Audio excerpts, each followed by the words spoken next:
آج کے مسلمان کے زوال کی وجہ کیا ہے؟ قرآن سے آج کے مسلمان کو پرکھتے ہیں۔ قرآن کو فرقان کہا جاتا ہے، یہ قرآن کا صفاتی نام ہے۔ قرآن کا معنی حق اور باطل میں فرق کرنا ہے۔ قرآن سے چیک کرتے ہیں کہ آج کا مسلمان قرآن پر اور اللہ کے حکم پر پورا اترتا ہے۔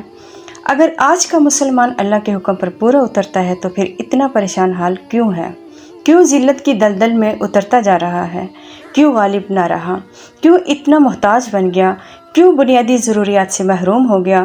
کیوں ظالم مسلط ہو گئے؟ کیوں تکلیفیں اور غم بڑھتے گئے؟ کیوں ہمیں جنگلوں کی طرف دھکیلا جا رہا ہے؟ کیوں ہمیں جنگلوں کے دور کی طرف دھکیلا جا رہا ہے؟ کیوں ہمارے پاس بنیادی ضروریات بھی نہ رہیں؟ کیا ہم واقعی مسلمان ہیں؟ تو قرآن سے آج کے مسلمان کو پرکھتے ہیں۔ آج کا مسلمان کلمہ پڑھتا ہے لیکن کلمے کی بندگی نہیں کرتا۔ کلمے کے معنی ہے اللہ کی غلامی میں آ جانا، اللہ کی بندگی میں زندگی گزارنا۔ کیا ہم اللہ کی غلامی کر رہے ہیں؟ کیا ہم اللہ کی اطاعت و فرمانبرداری کر رہے ہیں، یا صرف کلمہ پڑھ کر برائے نام مسلمان ہو چکے ہیں اور اللہ کے حکموں کو بھول کر اپنی مرضی کی زندگی گزار کر کامیاب ہو جائیں گے؟ یہ سراسر حماقت اور جاہلیت پر مبنی خیال ہے۔ قرآن ایسے لوگوں کے لیے کہتا ہے کہ تم جانور ہو، بلکہ اس سے بھی بدتر، کیونکہ جانور سے بدتر اس لیے کہا گیا کیونکہ ان کو شعور نہیں ہوتا، کیونکہ جانوروں کو اللہ نے شعور نہیں دیا۔ اور قرآن میں بار بار کہا ہے کہ جیسے اندھا اور بینا برابر نہیں ہو سکتے، ایسے ہی قرآن کا علم رکھنے والے کو بینا کہا جاتا ہے اور قرآن کا علم نہ رکھنے والے کو اندھا کہا جاتا ہے۔ کلمے کا مطلب ہے اللہ کی غلامی میں آنا اور اللہ کے ہر حکم کو بجا لانا۔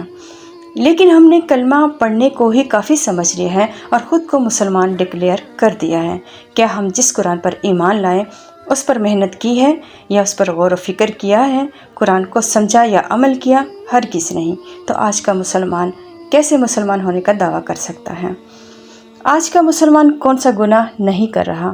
معصوم بچے محفوظ نہیں ہیں، خوراک اور ادویات میں ملاوٹ ہے، بددیانتی عروج پر ہے، زناکار، بدکار، جھوٹا، غیبت، بہتان، ناانصافی، ظلم، ملاوٹ کرنے والا، ناپ تول کی کمی کرنے والا، گندی زبان کا ہر وقت استعمال کرنا، غرض کے ان سب باتوں کا مجموعہ آج کا مسلمان ہے۔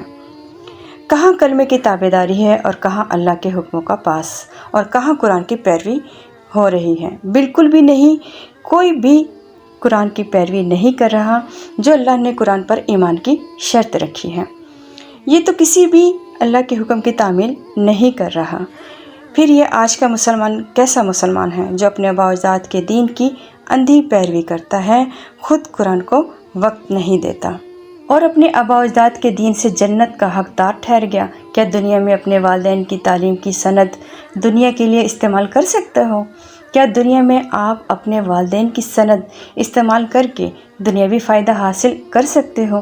تو جنت صرف اپنے والدین کے دین کی اندھی پیروی سے کیسے مل سکتی ہے؟ سب اپنے بڑوں کو درست مانتے ہیں اور خود کو کامیاب سمجھتے ہیں۔ آج کا مسلمان زوال اور پستی کا شکار ہے کیونکہ آج کے مسلمان نے قرآن کو پس پش ڈال دیا ہے۔ آج تمہارے پاس قرآن کے لیے وقت نہیں ہے تو اللہ بھی تمہیں ایسی دلدل میں دھکیل چکا ہے کہ اس دلدل میں آج کا مسلمان دھنستا چلا جا رہا ہے۔ قرآن میں ہے تمہیں دنیا میں چھوٹی جہنم دکھا دی جائے گی اور یہ آگ بھڑکتی جا رہی ہے، کیونکہ مسلمان کے ملک میں ہی قرآن کا کوئی قانون نہیں ہے، قرآن کے کسی حکم پر کوئی عمل نہیں ہو رہا۔ سب بے حسی اور خود غرضی سے اپنے لیے سوچتے ہیں، اس میں دوسروں کی جان تک لے لیتا ہے۔ ہر انسان اونچے طبقے سے لے کر نچلے طبقے تک سب لوگ اپنی اپنی حیثیت کے مطابق اللہ کے حکموں کی نافرمانی کرتے ہیں، لیکن صرف نام مسلمان رکھ لیا ہے۔ ناموں میں کیا رکھا ہے؟ قرآن نے اپنا فیصلہ سنا دیا ہے کہ تمہاری زندگی کے اعمال کی بنیاد پر جنت اور جہنم کا فیصلہ ہوگا۔ آج کے مسلمان نے کون سے کلمے اور قرآن کی تعظیم کی؟ کون سا گناہ ہے جو آج کا مسلمان نہیں کر رہا؟ ذلت ایسے لوگوں کا مقدر ہے اور رہے گی۔ قرآن نے کلیئر بتا دیا ہے کہ ہر انسان کو اس کے اعمال کے بدلے میں اسے مصیبت پہنچتی ہے، اور آج یہ سارے معاملات آج کے مسلمان کی قرآن سے دوری کی وجہ سے ہیں۔ قرآن کو پس پشت ڈال کر اپنی مرضی کی زندگی گزارنا اور قرآن کی کسی قانون کی اطاعت و فرمانبرداری نہ کرنا ہمارے لیے پریشانی کا سبب ہے۔ قرآن کے خالص ترجمے کو وقت دیں، قرآن کے ہر حکم کی ہر انسان انفرادی طور پر پیروی کرے تاکہ اللہ کا رحم ہم سب پر ہو۔ تمہارے آباء و اجداد کا دین ہرگز قابل قبول نہیں ہے۔ ہم سے صرف قرآن سے سختی سے پوچھ ہے، انسانوں کی لکھی کتابوں کی پوچھ نہیں ہے۔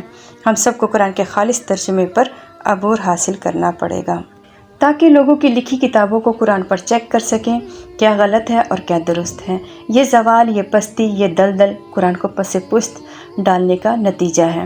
قرآن کو سمجھیں اور اس کے حکموں پر 100% عمل کریں، تب ہی اس دلدل اور اس پستی سے ہم نکل سکتے ہیں، ورنہ جو آج کا مسلمان پریشان ہے وہ اپنے اعمال کا بدلہ پا رہا ہے۔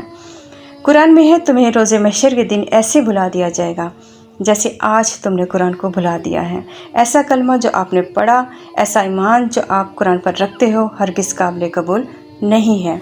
اس چھوٹی جہنم کے بعد بڑی جہنم بھی تیار ہے، لیکن آج ابھی بھی وقت ہے کہ قرآن کے ہر حکم کو خود پر لازم کر لیں۔ ہم اللہ کی کتاب کو خود سمجھیں گے اور اس پر 100% عمل کریں گے تاکہ کامیاب ہو سکیں۔ ہم صرف اپنے بڑوں کے دین کو کافی نہیں سمجھیں گے تو شاید ہم پر اللہ کا رحم ہو۔ اگر ہمارے یہ حالات رہے جو ہم نے کلمے اور قرآن کے ساتھ کیا تو اللہ بہت قہار اور جبار بھی ہے۔ تارک قرآن کی کوئی معافی نہیں، قرآن مجید میں ہے، اور ہرگز یہ نہ سمجھنا کہ اللہ اس سے غافل ہے۔ جو کچھ ظالم کر رہے ہیں وہ تو لوگوں کو اس دن کے لیے مہلت دے رہا ہے جس میں آنکھیں پھٹی کی پھٹی رہ جائیں گی۔ میرا پیغام قرآن کے نام ہے، ہر انسان کو قرآن سمجھنا اور عمل کرنا ہے۔ قرآن ہمارا آخرت کا سلیبس ہے تو قرآن سے ہی آخرت کی تیاری کرنی ہے، تب ہی کامیابی ممکن ہے۔ آج سے ہم قرآن پر غور و فکر اور تدبر کریں گے، اس پر عمل کریں گے تاکہ کامیاب ہو سکیں انشاءاللہ۔